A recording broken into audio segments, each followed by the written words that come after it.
What's a company secret you can share now that you don't work there? Health insurance dude. When you file a claim, it's often denied because they're counting on you not escalating it. Once you do, your case goes to a medical management group, which ought to be called the "We don't wanna pay" group. Keep escalating and involve your doctor. Fight for the insurance you paid for. I can confirm, I busted my knee, was on crutches because I couldn't walk on it. I was denied because they felt I wasn't in enough pain, because I didn't require a painkiller prescription.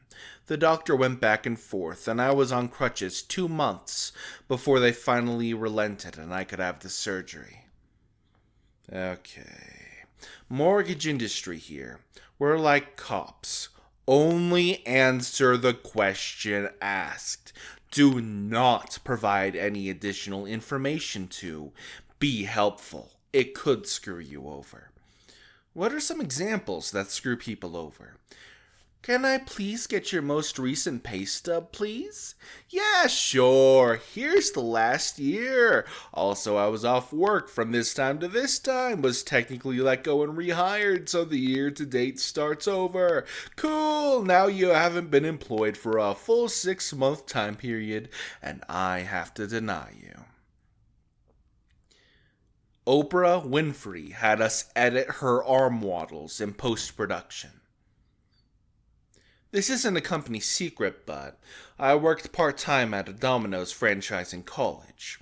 The owner was, at first glance, a short-tempted, critical penny pincher who did everything he could to save business money, right down to watching how much cheese you put on a pizza. Cheese is called white gold in the pizza industry, even back in 2002. But after working for him for a while, you realized why he would send out generous bonuses in the form of money orders made out to his employees from his own personal savings account to the college students working for him. The check/money orders contained the memo line, "Keep learning." The amount of money the orders would be directly correlated to the profit margins of the store he owned. The dude did legit profit sharing. After I graduated, I heard a rumor he was trying to start up a small education grant trust that would benefit the applicants of the Farmer School of Business at Miami University, but I don't think anything ever came of it. The owner also played favorites when hiring. Every single one of his managers was a former employee. 3 of the 4 managers at his stores when I worked there had graduated from my college with business degrees. All 4 of them had a small portion of their education paid for by Marvin Covington. Marvin Covington, Oxford, Ohio Domino's owner, from Vevey, Indiana, died in 2017. That dude knew how to do business and knew how to do it right. Well, that's actually pretty nice. A business owner helping pay for his workers' college educations? What a good guy. I worked at L'Oreal. The cosmetics from L'Oreal and Lancome are practically the same, but Lancome costs like $20 more. I worked at Olive Garden in the mid-90s while I was in college. Back then, they had the all-you-can-eat soup, salad, and breadsticks lunch special for like $4.25 plus tax. Working lunch shifts sucked. You'd probably get 2 or 3 tables, and there was a 99% chance that all your tables were 2 ladies getting this lunch special with water during their lunch break.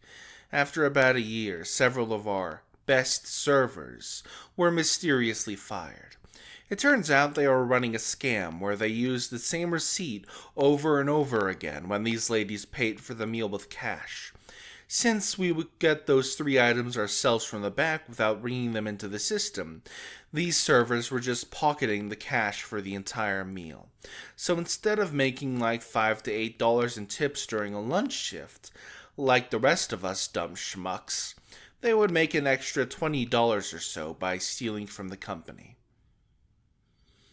T-Mobile has 2 coverage maps. The one they show customers, and the real one that is internal shows the actual coverage. It diminishes about 50%. Their coverage is built on a bed of lies. I used to work in college admissions. Rich donors, athletes, and other VIPs have lower admission criteria. They still have minimums, but they're super easy to reach, even for a selective university. In case of the university I worked for, BYU, children of the General Church authorities also got this. Diet Sprite and Sprite Zero were the exact same thing. They didn't change the recipe one bit, they just changed the name and design. Personally, as somebody who has bought both products, I thought that was pretty obvious, but I guess not everyone knew that. This Mormon church likes to talk about how much charity they do, but it's always tied to some form of missionary work or proselytizing. Particularly in Utah, they would secure housing, furniture, food, and so on to Iraqi refugees, and in exchange, those poor people, who have had their whole life uprooted, would have to be visited and listen to missionaries drone on and on about the Mormon religion and having the gall to ask these Muslim refugees if they want to get baptized after a few weeks. I know this because I, a non-Mormon, was dating a Mormon girl back then, and I was asked to translate for the Iraqi families because I speak Arabic. Of course I never did. I told them the whole scam and told the Iraqis to act interested so they can keep getting charity. We scanned the scammers, basically. I worked at a comic book store that offered a service where you paid a small premium to have sent in rare comics to have them graded at CGC. A few months later, we had many customers coming in to check the status of their comics. We contacted the owner to see what was going on, and he would always claim that there was some distribution problem. Fast forward a few months, we found out he was taking customers' graded copies and selling them online while trying to return back issue versions of their original comics. How did this dude think that comic collectors, who were sending him comics to be graded, wouldn't recognize they weren't receiving their original comic back? I'm sure a few newer to the hobby wouldn't be wiser, but man. I worked for a major hotel chain in housekeeping for over 10 years. The number of self-terminations and people who unalive naturally in their rooms is a lot higher than you'd think. I work at a huge convention hotel with over 1,000 rooms, and it happened quite often. Useless, it was a pretty gnarly mess, and it would get cleaned like normal, and the next guest had no idea. If you're enjoying the story so far, remember to like the video, subscribe to the channel, hit that notification bell as well, and leave a comment with your stories or thoughts on the stories I provide. Now let's get back into the action now, shall we? 1 gallon of milk, 1 full bottle of moaning vanilla syrup, and a 0.6 of a pound of espresso brewed. Now freeze it, you got Joe Muggs frozen cappuccino. I had a friend who worked for a bridal dress company. She would tell me all her stories after work. They intentionally will bring back the wrong dress in attempts to get you to try it on, fall in love, and buy a more expensive wedding dress. They'll walk you through the more expensive sections so you'll look through dresses out of your budget and want to try them on. They often forget to check if the dress you requested is in stock for the time frame you've requested. Again, so that you'll have to pay more for faster shipping or a nicer dress. It was a very predatory business masked by compliments, thinly veiled body shaming, and incredibly underpaid and understaffed stores. At a local deli grocery store I worked at, everyone raved about how good their mac and cheese is. It's always sold out really quick when I worked at the deli. It's even labeled on the menu as insert store's name, famous mac and cheese. It's literally just Stouffer's mac and cheese. We didn't even add anything to it. Okay, as somebody who eats Stouffer's quite a bit because it's yummy, it's really weird how when you reheat it, it always tastes so much better, in my opinion. Like, how does Stouffer's taste so much better after being reheated? Almost everything else tastes worse after being reheated. What? If you were on live chat with customer care, I could see what you were typing before pressing send. I have watched people work through grotesque, racist, sexist statements, fraudulent lies and mistruths, meticulous grammar fixes, and their whole range of emotions in real time before deleting it and typing, okay. I don't think it's a bad secret at all, but back in college, I delivered pizzas for Papa John's. The old manager must have had an undiagnosed case of OCD or germophobia or something, because every night he would assign someone to do the cleaning duties, mopping floors, double checking expiration dates, and throwing away expired stuff and so on. And every night he would absolutely lose his temper and berate whoever was doing the cleaning. They were going too fast, they weren't cleaning everything, so on, so on. After that, he'd always take over the cleaning himself. He was amazingly picky about the cleanliness and food quality. Expiration date is only 3 days from now? Frick it, I'll order more. Throw it away, we're not serving it. He would also go out of pocket to buy special cleaning products, because that worthless bullshit that corporate wants us to use doesn't get the job done. He also went out of his pocket to hire some kind of specialist to clean out the fountain drinks dispenser, ice machines, and all that stuff. The machine needs to always be as close to brand new as possible. One standout moment for me was when he reduced the cashier to tears by hollering, "Would you eat off this floor? No? Then it's not clean enough." He wasn't telling her to eat off the floor, he was just making a point. After we'd closed the store, he'd kick us all out, lock up behind us, and stay until like 2 a.m. cleaning the place. You always knew when he closed because you could smell the chemical scent still lingering in the air. The end result of this was the store, the food, the equipment, and the facilities were always in squeaky clean condition. Customers somehow picked up on what a perfectionist the store manager was and bought from us all the time, because there's a lot of peace of mind that goes in with knowing your food was cooked by someone willing to throw ingredients away before the expiration date, stay in the store until God knows when, cleaning everything, and so on.